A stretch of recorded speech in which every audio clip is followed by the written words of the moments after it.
చంద్రశేఖర భారతి మహాస్వామి వారు వారి కాలంలో జరిగిన ఒక సంఘటన జ్ఞాపకానికి వస్తున్నది.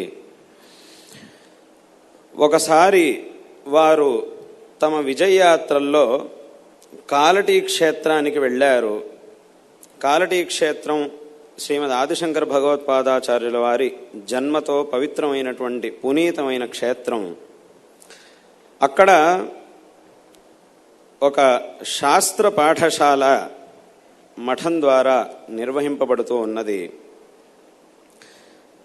వారు కాలటీ క్షేత్రానికి వెళ్ళి ఒకనాడు భగవత్పాదుల వారి సన్నిధిలో ఉండగా ఆదేశించారు, శాస్త్ర ఇవాల్టి రోజున శాస్త్ర పాఠశాల వాళ్ళందరూ ఇక్కడికి రావాలి, వాళ్ళని మేము పరీక్షిస్తాము అని అన్నారు వారు.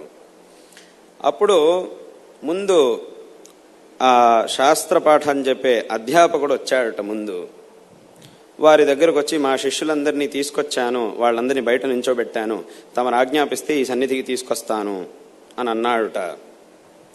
అప్పుడు వారు తీసుకురమ్మని ఆదేశించారు. అప్పుడు ఆ అధ్యాపకుడు ఒక మాట అన్నట్ట, శిష్యులందరూ లోపలికి రండి అని అన్నట్ట.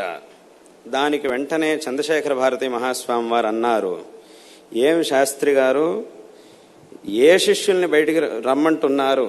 మనందరం ఇప్పుడు భగవత్పాదుల వారి సన్నిధిలో ఉన్నాం. ఇక్కడ గురువులెవరు శిష్యులెవరు? అందరం శిష్యులమే.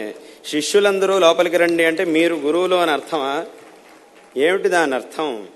మనందరం ఇక్కడ ఉన్నది గురువులు అంటే భగవత్పాదుల వారు, మనందరం శిష్యులమే. కాబట్టి ఇక్కడ శిష్యులందరూ రండి అంటే వాళ్ళంతా శిష్యులు, మీరు గురువులు అని అర్థం కాదు. వారి సన్నిధిలో ఉన్నాం గనక మనందరము శిష్యులమే అని అంత గొప్ప మాటను అన్నారు. అటువంటి మహాపురుషులు శంకర భగవత్పాదాచార్యుల వారి విషయంలో అంత భక్తితో ఉన్నప్పుడు సామాన్యులైనటువంటి వాళ్ళ గురించి ఏం చెప్పాలి? అటువంటి వాళ్ళు ఎలా ఉండాలి? ఎంత భక్తితో ఉన్నా సరిపోదు. అటువంటి గొప్ప వ్యక్తిత్వం జగద్గురు శ్రీమద్ ఆదిశంకర భగవత్పాదాచార్యుల వారిది.